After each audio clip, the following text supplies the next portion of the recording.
This podcast is a quest for well-being, a quest for a meaningful life through the exploration of fundamental truth. Enlightening ideas, insights on physical, mental, and spiritual health. The inspiration is love. The aspiration is to awaken new ways of thinking that can lead us to a new way of being well. Welcome to Body, Mind, and Soul Healing Conversations.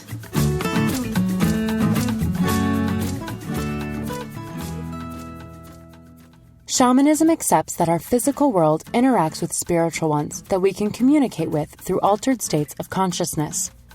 Shamanism understands that in the inner worlds, everything is both conscious and interactive. A shamanic practitioner enters a trance state to access the collective consciousness to gather information about a person that they are making the journey for. With hypnosis, we can help clients access their own information through their own journey. This is far more beneficial than having a shamanic practitioner journey for another, as we individually can get far deeper awareness and connection to our own energy streams and stories. We can activate or deactivate energy patterns or things that we know or can feel as the right thing to do. Valeria Teles interviews Lorna Wilson, the author of Healing Journeys Through Quantum Realities, the Handbook. Lorna Wilson is an advanced hypnotherapist, shamanic practitioner, mentor, and spiritual life coach. Lorna became a close student of the late Dolores Cannon, the pioneer of the quantum healing hypnosis method. Lorna is the author of a practitioner's manual on how to conduct healing journeys into quantum realities. She's currently writing a book about healing that combines her hypnotherapy and shamanic skills. On a personal note, Lorna enjoys helping people find meaning and purpose in their lives. She is a deeply spiritual woman with a passion for unraveling the mysteries of the mind. She is very optimistic and always chooses to see the brighter perspectives presented within our life stories. As far as Lorna is concerned, a glass is never half empty, but always half full. She loves to inspire and to be inspired, and her goal and passion is to provide the sacred space where people can explore their own multi-dimensional soul history to help them discover the real meaning why they have been incarnated at this incredible time in Earth history. Meet Lorna at lornawilsonqhthealing.co.uk. Here's the interview with Lorna Wilson.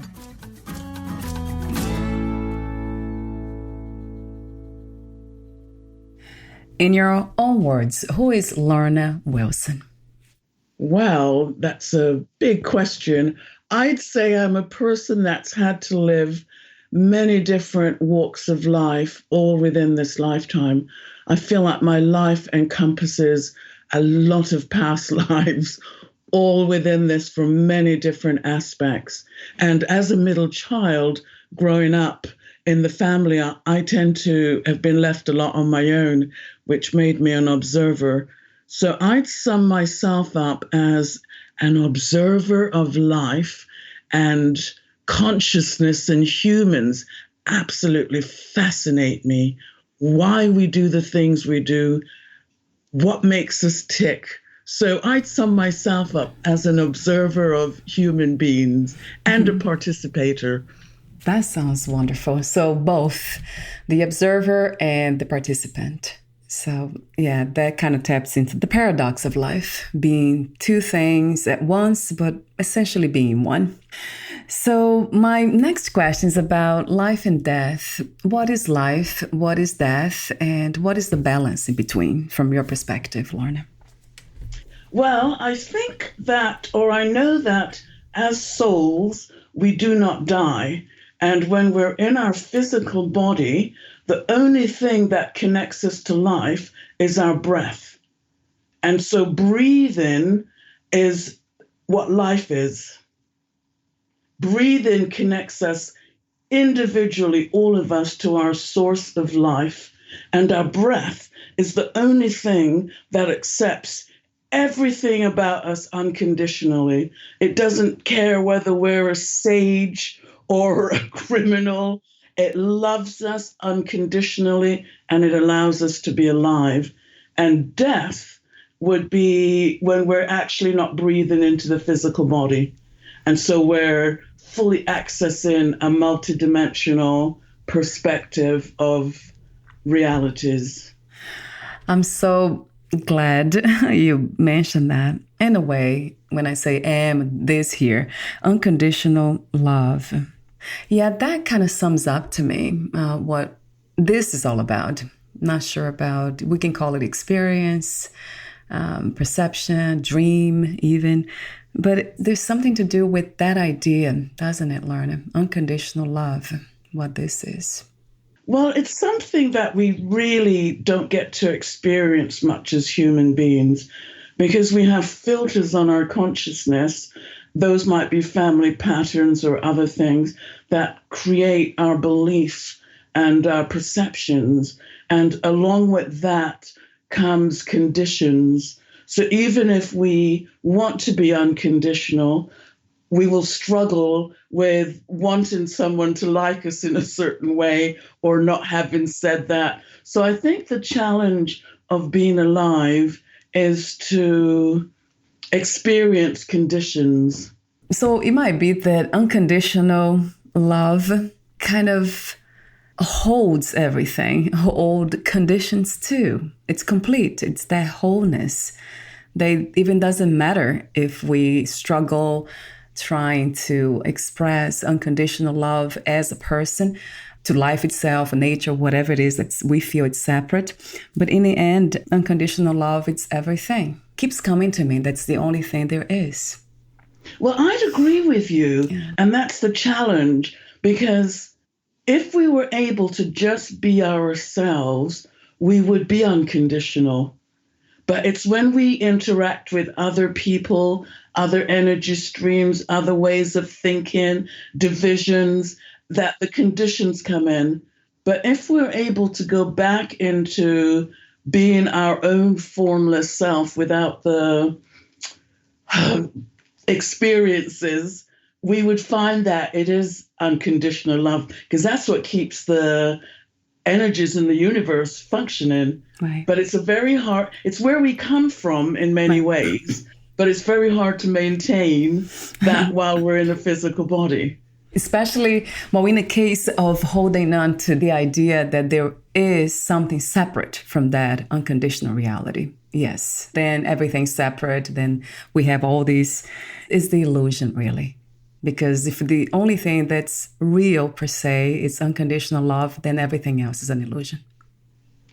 Yes, but I think sometimes from my discoveries, the illusion, we come into life with it. I found from doing regression sessions with numerous people that sometimes they go back into their creation, into the source of them coming into life.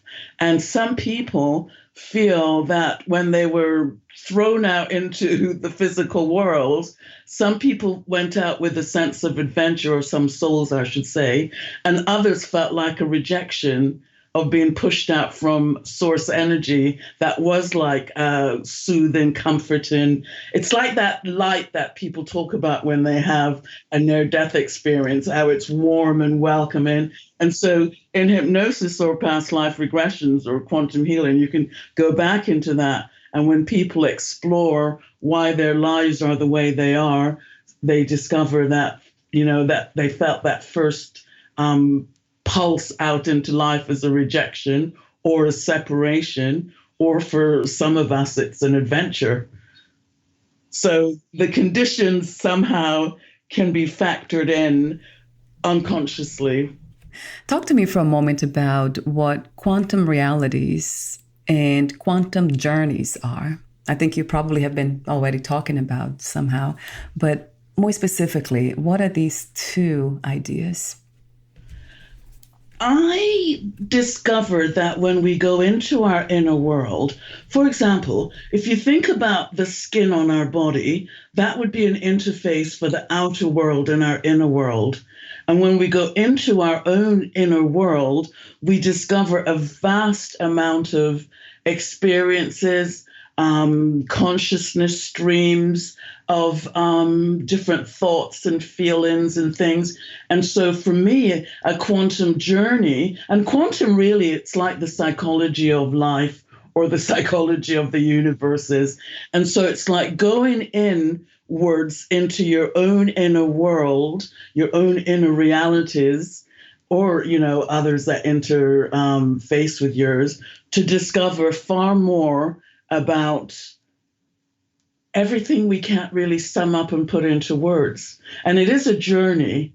It's, for example, if we go back to the breath, for us to even connect with our breath, our source of life, we pass through many levels and layers and dimensions, because simply through our breath and being alive, we can access past lives, parallel lives, lifetime experiences of planet. And so the journey is an inward one. And I think of it like the infinity symbol, which is a figure 8. In my mind, I always see it laying down sideways, so that it's like we go out from ourselves, searching outwards into the world, looking for something. We're always looking for something that's going to make us accept ourselves more, or understand ourselves, or life. It's sort of factored in that we're going to search in some way. But that journey takes us out, and then it takes us back into ourselves.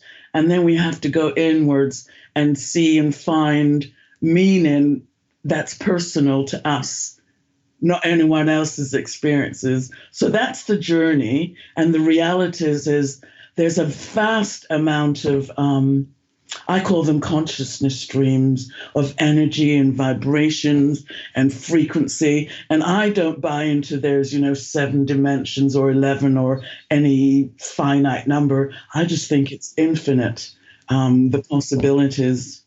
In fact, I had a session with someone who was a deep meditator for years, and he wanted to have a session because he wanted to go to the next level. And what he discovered throughout his whole session was these wormholes would open up, or these spirals, and he would, or portals, these are the words he was using and describing. And he would go through one and find himself somewhere else, or with masters or teachers or other beings or other realities. And it was so fascinating, because when he finished and he came out of the hypnosis, he sat up and he looked at me and he cracked up laughing. And he said, there are no other levels. There's just entry points. And so that's, to me, the vastness of the realities. Interestingly, you talk about this searching for something, and that's what the journey is all about, this trying to find something when everything it's already here, isn't it? But we don't know that. We get to a plateau and we think, right, I've got it. It's all there. Right. But something else sets in motion a search for something more or something else. But sorry, what were you going to say? I'm very attracted to that idea that this is it. For some reason, it kind of makes me laugh, because when you think about it, all this search, I have been searching for myself 37 years. And then not in the end, because there's no ending, I was amazed. This is it. Like, it is amazing. I mean, it is fascinating to be in a human body now talking to you.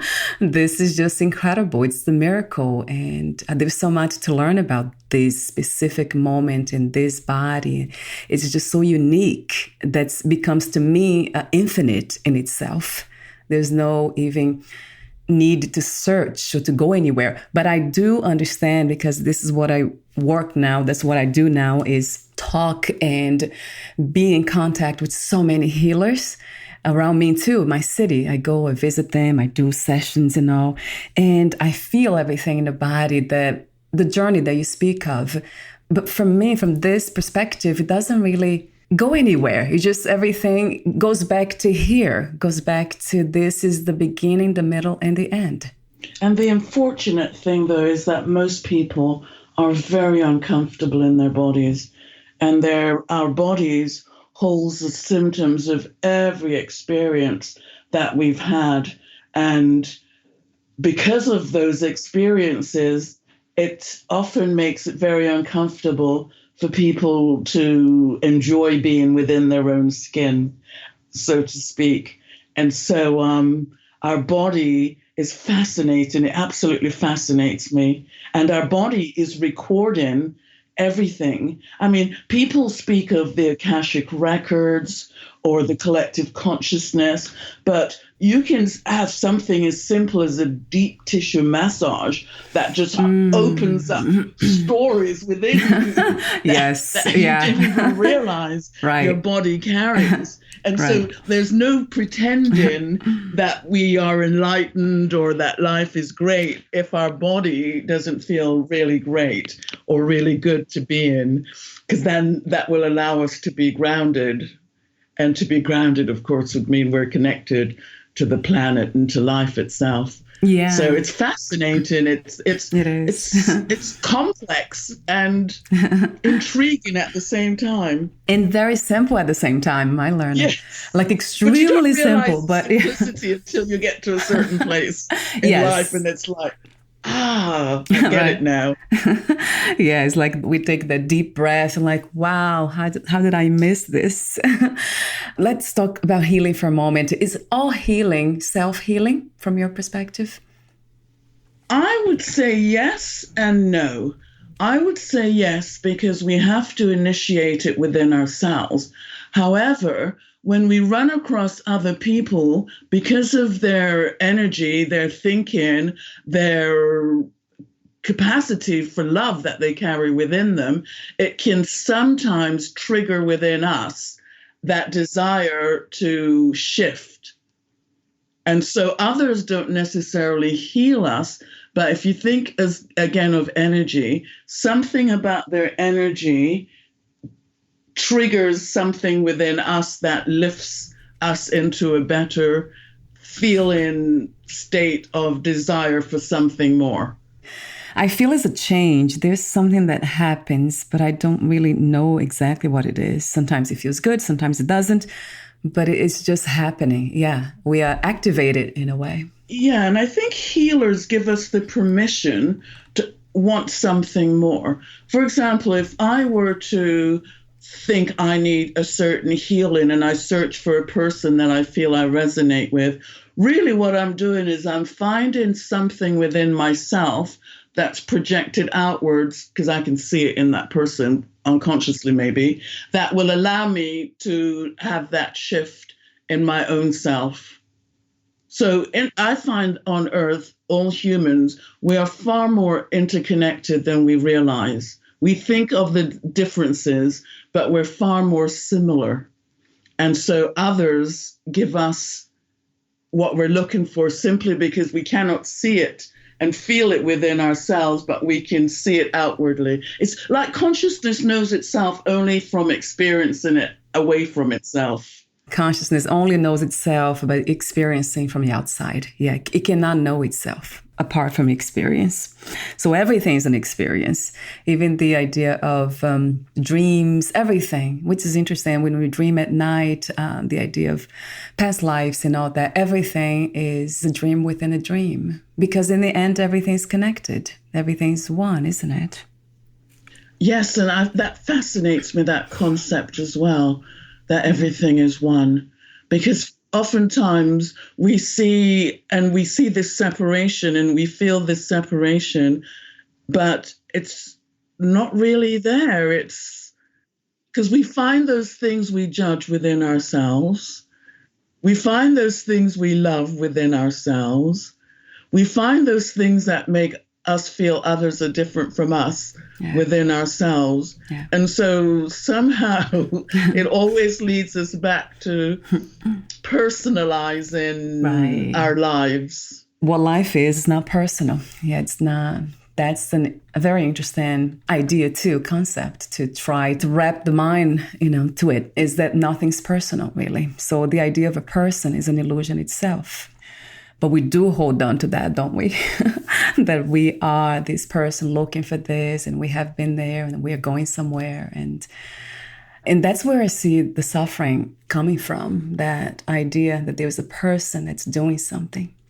Oh, well, I was going to say that the external world is designed in such a way, in my view, as to create obstacles so that it takes us deeper into ourselves.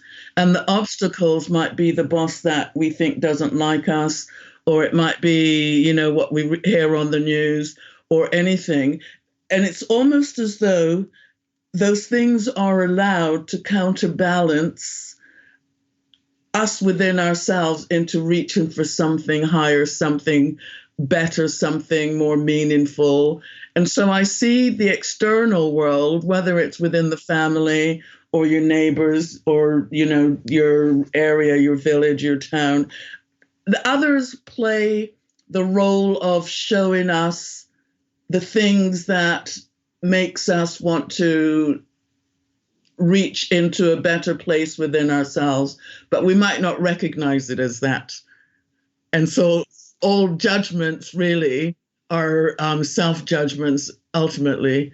And so the illusion that I'm this person is not really true.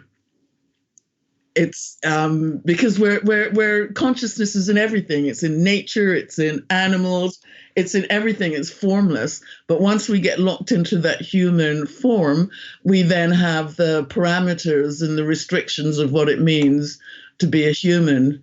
And so then we personalize and we think we're this person. And when you listen to a person that's had a near-death experience, or if you've had an out-of-body experience and you find yourself away from your body, or even lucid dreaming when you wake up in your dream and it's like, wait a second, how can I be having this conversation if I'm sleeping? You begin to realize that you're really not just a person. You're something more elusive, actually, in many ways. What are some of the misconceptions about healing, Lorna? Let's see, that we cannot heal because without certain things in place, healing won't happen. That's not true. It's a misconception, primarily because in our early life, we wire in beliefs into our mind, into our brain about ourselves. And those beliefs will create different vibrational frequencies that will attract certain illnesses. And so all illnesses has a root cause. They have a starting point. And if you're born with the illness, sometimes it's something within the family's patterns, or, it would be a soul choice to come in to experience that. But if it's things that occur as we go through life, you can always go back to the connecting point. So when we have illnesses, it's not that we're meant to be sick or we've done something wrong. It's simply that we've hijacked our energy in a way that has created a discomfort in our body, which is then going to affect the organs around those parts and areas of our body. So a misconception about healing is that you don't need others to heal you.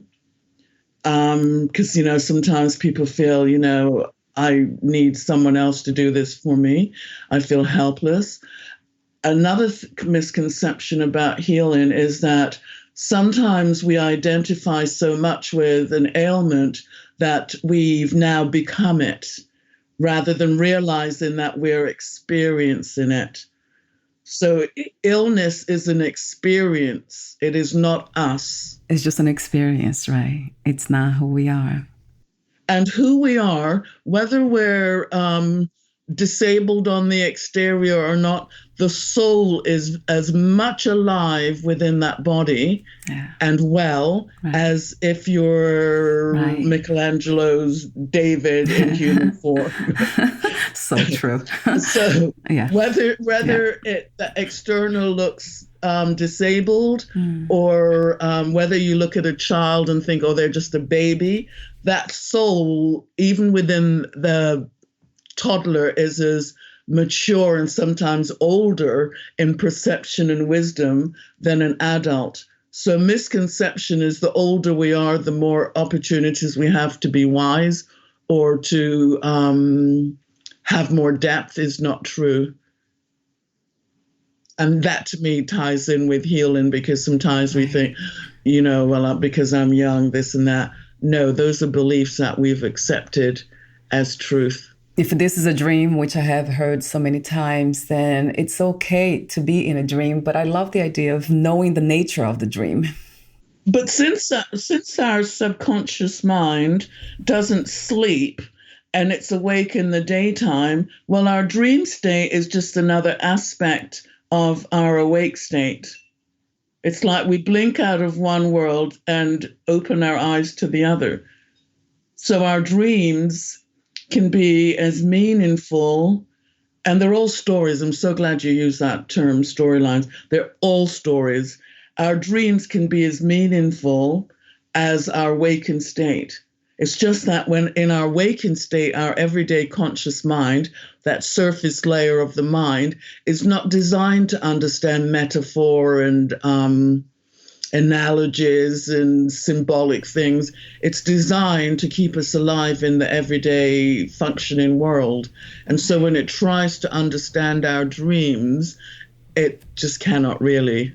It's like, okay, let's pull out a dream dictionary. It must mean this. It must mean that. Meanwhile, when we're having the dream, we're just happily going along with the dream for whatever reason, in the sense that we're accepting it as a reality. Right. So our dream state and our waking state are both layers of consciousness that are the flip side of the same thing. It goes back to the idea that everything is a dream. Yes. And then it leads to the question of who is the dreamer. Nobody. If there's no person, there's no dreamer either. So that means there's nothing, which is even more interesting, Lorna. And that ties in with some spiritual teachers who say that everything is nothing. Right. Yeah. Right. Go back into nothingness. If everything is an illusion and there's nothing really, we create the stories, we create the dream within the dream and all. To me, is why not accept that too? Like the dream, whatever, we cannot know what's not the dream anyway. We cannot access that. So that's why we call it nothingness. It can't be known. So there's just this dream world, the storytellings, and that's, to me, it's just a gift. It's not really, however it comes, even if it comes with illness in the body or whatever it is, it's just part of the dream, and it's a gift, and it is a gift to be even aware that this is a dream. That's, to me, it becomes even more interesting. Sometimes that nothingness can be experienced.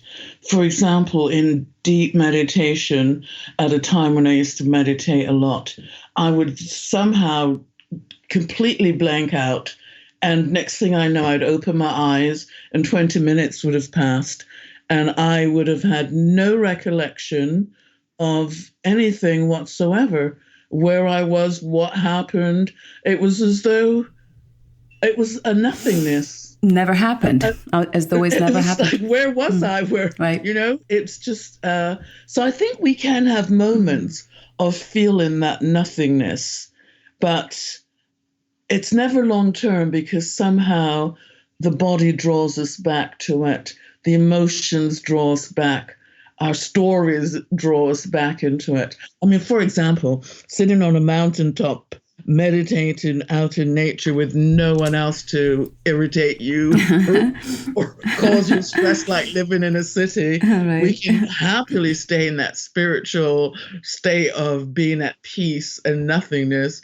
But of course, once we get back in around other conflicting energies, nothingness is very, very hard to attain. Yeah, that's an interesting perspective, because it sounds to me like if there is an experience of nothingness, that also means that there is a person there to perceive that. So if there's no person there, there's just life itself. It cannot experience itself. So it cannot be remembered. It never happened, which is... I kind of like this for some reason. Kind of like that. Never happened. There's nothing that happened. It's happened. It will happen. So everything is just a dream. It's beautiful. Yeah. So why not just enjoy this as a dream? That word even implies sort of lightness, kind of playfulness, doesn't it?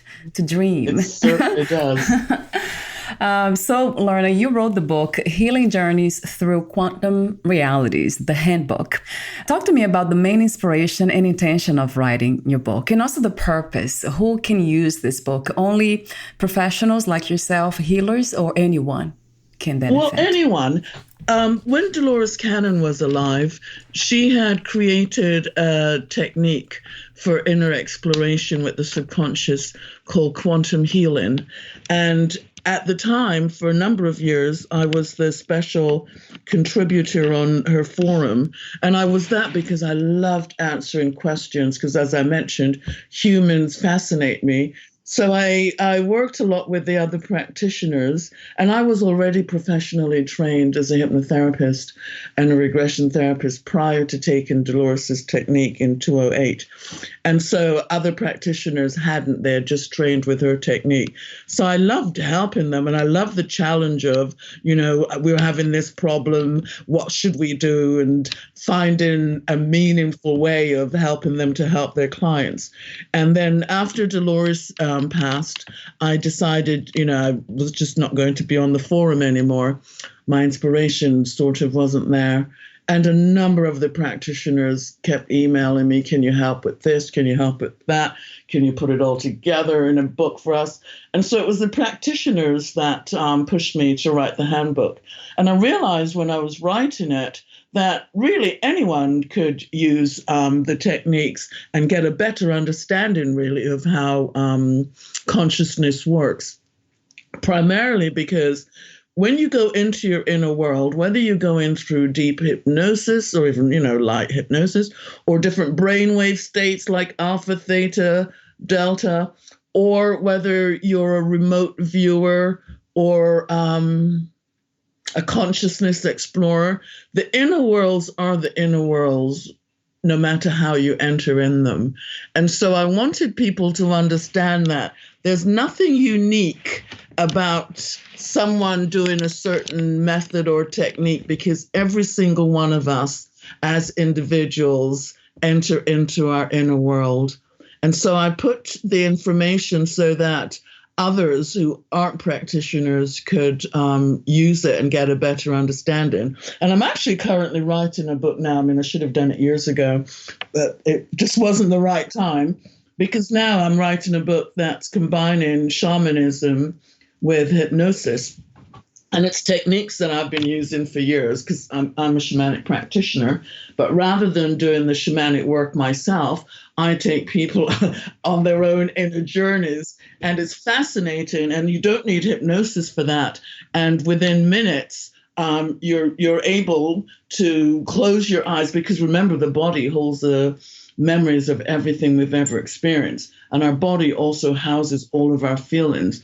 And so just by connecting with our feelings, we can go right back to the original state of when something got anchored into the body, and we can release the energy that's holding it. Whether we do soul retrieval, something happened traumatic when you were 4 or 5, and so you've lost a bit of your soul essence, or you've suppressed that, you can restore that energy.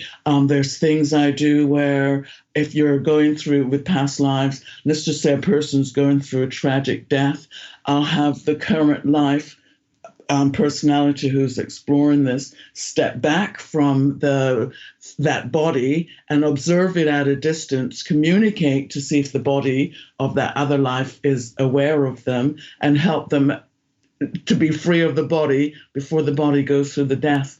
I mean, it's fascinating stuff you can do. And it just confirms to me that all these lifetimes are happening all at the same time, because you can interact with your own past life characters, primarily because they are not your life characters. They belong to your soul. We're all aspects of our soul. And as an aspect, we can communicate with other aspects. We can integrate skills and knowledge that they have. We can release things. We can help them through the death. In fact, not too long ago, one person I had her, it was a tragic death, and she was laying there cursing the person who had harmed her, who ended up being her sister in this current life, and they had a bad relationship. But but I had her step back from the body and just communicate with it. And the person who was laying there in bed dying saw her, and he's like, oh, you must be an angel, because her light was so bright. And so what it is when we're out of our physical body, we're seen as light. And so it makes me realize, are some of these stories we hear about angels come in to help you die future life characters of ours? Do you know, it's fascinating when you think about it. I've not really been able to explain it so well in a few short sentences. But anyhow, I'm putting it together in a book, and I'm putting the techniques because I feel right now when I first heard about past lives or things, I didn't have any training back in the day. Right. So I just used to kind of experiment with my husband or make up things with my family and explore. And I think that many of us sort of have a natural gift and awareness simply because we're born with that. You know, we've got a rich soul history. And so someone with no formal training can sit around, use some of the techniques with their friends and family, and they'll be amazed at how the results are. So I'm putting it together. There'll be, sections where a practitioner can go into the depth of it, and there'll be other things that just the ordinary person can find relief and do their own soul retrievals.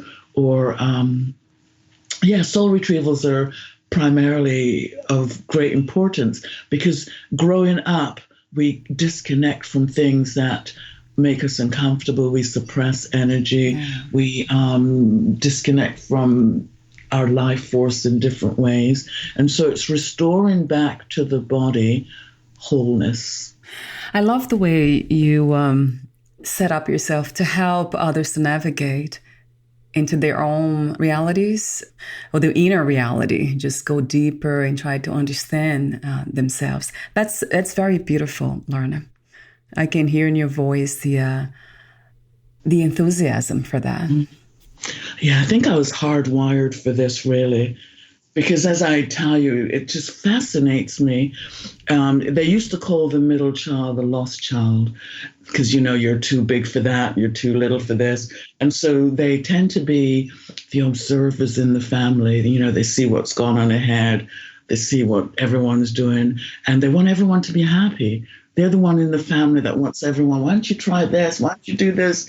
And so it's like I've just kind of born that way. And as I mentioned earlier, through many different lifetime experiences with many different people from walks of life, I just love them all.